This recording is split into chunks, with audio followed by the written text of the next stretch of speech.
Hello guys, Greyhound here, and welcome back to another Legendary Weapon Guide here for Borderlands 2, and in this video we're going to be taking a look at the Invader, which is a legendary Hyperion Sniper, and it can be obtained from Saturn out in the air next to Badlands. And one thing I do have to say before this video goes any farther, Saturn's drop rates are absolutely terrible. For some reason he has two drops, this and the Hive, they both have a 3% drop rate, which is like actually ridiculous for how hard he is to kill. So for the footage here, just so everyone knows, I did drop this to level 80 because I actually had several overpowered 10 versions of this weapon already, and I did not want to farm this on overpower 10. So if you wonder why he dies so fast, that is why. But anyways, I've been wanting to cover this weapon for a while. I think it is actually a lot better than people give it credit for. And it is one of the better snipers at a higher like in-game content. The problem with it is though is that it is a very poor mobbing sniper, and I'll be showing you why later on if you don't actually already know how this weapon works. But anyways, you can actually grenade jump over this fence here. It's very forgiving, even though I mess it up there because these skags will often knock you out of the range of where you need to be. But just throw a grenade, walk a step forward, and it will put you over the fence. And if you're playing Salvador, which I would recommend using to farm this weapon, if you have a Salvador that's on the level that you need the weapon drop on, because you can double up and it makes it even easier to drop over there. But ideally, you also want him to jump down before you kill him, so you don't have to go up the elevator. But as you can see, he does drop the loot up here. He will not throw the invader off if you kill him up here. He'll only throw the money and like the ammo and stuff. It will always drop up here if you kill him up here. But anyways, so moving on to the gameplay section and usage of this weapon. Alright, so what you're going to want to know about this weapon is that it can spawn with any element, and the prefixes it can spawn with are up here on the screen.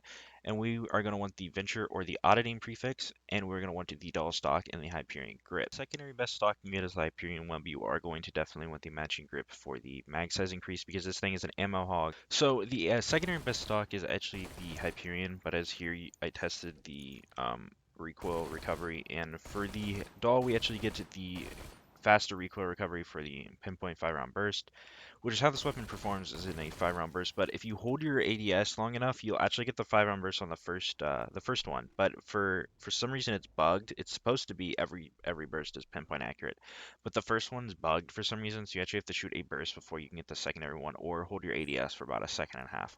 But anyways, I'm actually going to be showing the difference between the two prefixes here, the Auditing and the Venture. The first one up here is the Venture, which is the crit prefix, and we're going to be testing against an overpowered 10 Badmaw. This is a single player overpowered 10 Badmaw, and I got the idea from the old Baru best in slot videos. However, the Venture does kill him in about 6 seconds, which is pretty good here on overpowered 10. Now next up is the Auditing, which is the flat damage increase, and we're going to be running the same test here. We got the same relic, the same build, no cloud kill once again, and it is actually going to kill him in roughly the same amount of time, so I'll just go ahead and spoil that. Alright, I'm going to go ahead and spoil that.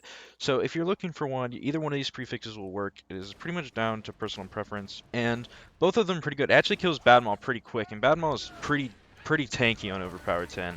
So the fact that they can kill him in one phase lock, both versions, is actually pretty impressive. As you can see, it is slightly better here on the straight damage prefix. And if you're wondering why I said it is bad for general mobbing because of the ammo consumption, here is an example of that. And as you can see, this is why we need the matching Hyperion grip for the reload speed and mag size, because I go through ammo very fast here against just these couple enemies. And while you can kind of avoid the 5-round burst gimmick if you kind of quick scope with it and just shoot one bullet and then unscope, you do need the full burst to be able to kill enemies at this difficulty level. But if you guys enjoyed this video, make sure to leave a like and consider subscribing to see more videos like this in the future. I'm out. Peace.